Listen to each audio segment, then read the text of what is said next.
ಶಿಕ್ಷಣ ಕ್ಷೇತ್ರವನ್ನು ಬದಲಾವಣೆ ಮಾಡಿದರೆ ಇಡೀ ದೇಶವೇ ಬದಲಾವಣೆ ಆಗುತ್ತದೆ. ಆದ್ದರಿಂದ ಶಿಕ್ಷಣಕ್ಕೆ ಹೆಚ್ಚು ಮಹತ್ವ ಕೊಡಿ ಎಂದು ಬೆಟ್ಟದಹಳ್ಳಿ ಗವಿ ಮಠಾಧ್ಯಕ್ಷರಾದ ಶ್ರೀ ಚಂದ್ರಶೇಖರ ಸ್ವಾಮಿಗಳು ತಿಳಿಸಿದರು.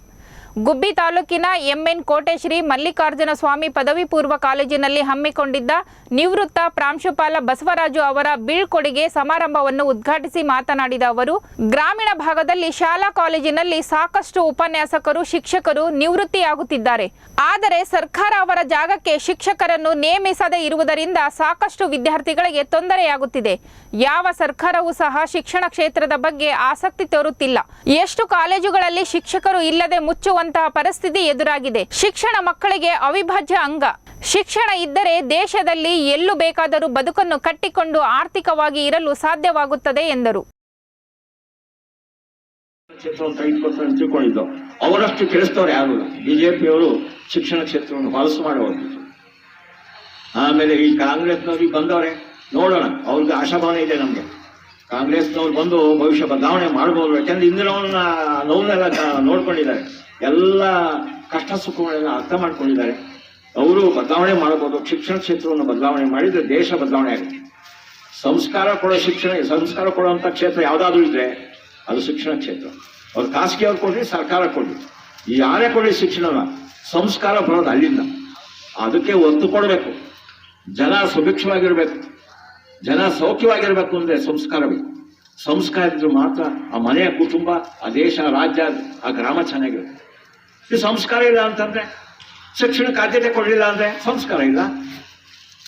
ಸಂಸ್ಕಾರ ಇಲ್ಲ ದೇಶ ಚೆನ್ನಾಗಿರಲ್ಲ. ಇನ್ನೊಂದು ಸ್ವಲ್ಪ ದಿವಸ ಎಲ್ಲ ಒಳಗಾಡಿ ಬಡದಾಡೋ ಸಂಸ್ಕೃತಿ ಬಂದ್ಬಿಡುತ್ತೆ. ಅದನ್ನ ಬೇಗ ಅರ್ಥ ಮಾಡ್ಕೊಂಡು ಸರ್ಕಾರಗಳು ಮತ್ತೊಮ್ಮೆ ಮಾಡ್ಲಿಕ್ಕೆ ತೆರೆದು ಹಾಕಲು ಇದೆ. ನಮ್ದು ತೆರೆದು ಹಾಕಲು, ಇದು ಮುಚ್ಚು ಹಾಕಲ್ಲ. ಯಾವತ್ತು ಎಲ್ಲರಿಗೂ ಆಶ್ರಯ ಕೊಡ್ತಕ್ಕಂಥ ಹಾಕಲು ಇದು ಮಠ. ಅದರಿಂದ ಎಲ್ಲರೂ ಅವಕಾಶ ಸಿಕ್ಕಿದೆ. ನಮ್ಮ ನಿವೃತ್ತ ನೌಕರೆಲ್ಲ ಅವಕಾಶ ಮಾಡಿಕೊಂಡು ನಮ್ಮ ಇಲ್ಲಿ ಕೆಲವಂತ ಬರುವಂತ ಮಕ್ಕಳಿಗೆ ಪಾಠ ಪ್ರವಚನ ಮಾಡಬೇಕು ಅಂತ ಸಹಿತ ಮಾತನ್ನು ಹೇಳ್ತಾ, ಹಾಗೆ ಮಕ್ಕಳು ಎಂಎನ್ ಕೋಟೆ ಸುತ್ತಮುತ್ತ ಇರ್ತಕ್ಕಂಥ ಎಲ್ಲಾ ಗ್ರಾಮಸ್ಥ ಮಕ್ಕಳು ಮುಂದಿನ ವರ್ಷ 100-150 ಮಕ್ಕಳು ಈ ಶಾಲೆಗೆ ದಾಖಲಾಗಬೇಕು. ನನ್ನ ಆಸೆ ಇದೆ. ಅದಕ್ಕೆಲ್ಲರ ಸಹಕಾರ ಮಾಡಬೇಕು. ಯಾಕೆಂದ್ರೆ ಈಗಿನ ಮಕ್ಕಳು ಎಲ್ಲ ಹೇಳ್ಬೇಕು, ನಿಮ್ಗೆ ಯಾವುದೇ ಕಾರಣಕ್ಕೂ ಪಾಠ ಪ್ರವಚನ ಗಣ್ಯ ಆಗೋದಿಲ್ಲ. ಸರ್ಕಾರ ಡೆಪ್ಯುಟೇಷನ್ ಕೊಡುತ್ತೆ, ಬೇರೆ ಶಿಕ್ಷಕರು ಬಂದು ಪಾಠ ಮಾಡ್ತಾರೆ. ಅದು ಇಲ್ಲ ಅಂತಂದ್ರೂ ನಮ್ಮ ನಿವೃತ್ತ ನೌಕರರಿಗೆ ನಾವು ಮನವರಿಕೆ ಮಾಡ್ಕೊಳ್ಳೋಣ ಅಂತಿದ್ದೀವಿ. ಆದಷ್ಟು ಸರ್ಕಾರ ಶಿಕ್ಷಕರ ನೌಕರನ್ನ ಅಥವಾ ಉಪನ್ಯಾಸಕರು ಕೊಡೋ ತನಕ ನಮ್ಮ ನಿವೃತ್ತ ನೌಕರರು ಇದನ್ನು ಸಾಕಿಸ್ತಾರೆ ಅಂತ ನಾನು ನಂಬ್ಕೊಂಡಿದ್ದೀನಿ.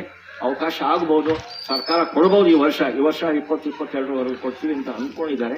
ನೋಡೋಣ, ಅವಾಗ ಅವಕಾಶ ಆಗುತ್ತೆ. ನಮ್ಮ ಕಾಲೇಜಿ ನೌಕರ ವರ್ಗ ಯಾವತ್ತೂ ಕೊರತೆ ಆಗೋದಿಲ್ಲ. ಮಕ್ಕಳಿಗೆ ತಿಳ್ಕೋಬೇಕು. ನಿಮ್ಮ ಎಲ್ಲಾ ಮಕ್ಕಳಿಗೂ ಹೇಳಬೇಕು, ಮುಂದಿನ ವರ್ಷ ಇಲ್ಲಿ ತುಂಬಾ ಕಾಲೇಜು ಮಕ್ಕಳು ತುಂಬಾ ಓಡಾಡಬೇಕು. ಆ ರೀತಿ ನೀವು ಅವಕಾಶ ಮಾಡಿಕೊಡ್ಬೇಕು. ನಮ್ಮ ಎದುರುಗಡೆ ಇರುವಂತಹ ಪ್ರೌಢಶಾಲೆ, ಸುತ್ತಮುತ್ತ ಇರ್ತಕ್ಕಂಥ ಎಲ್ಲ ಪ್ರೌಢಶಾಲೆಯ ಎಲ್ಲ ನೌಕರ ವರ್ಗ ಇರಬಹುದು.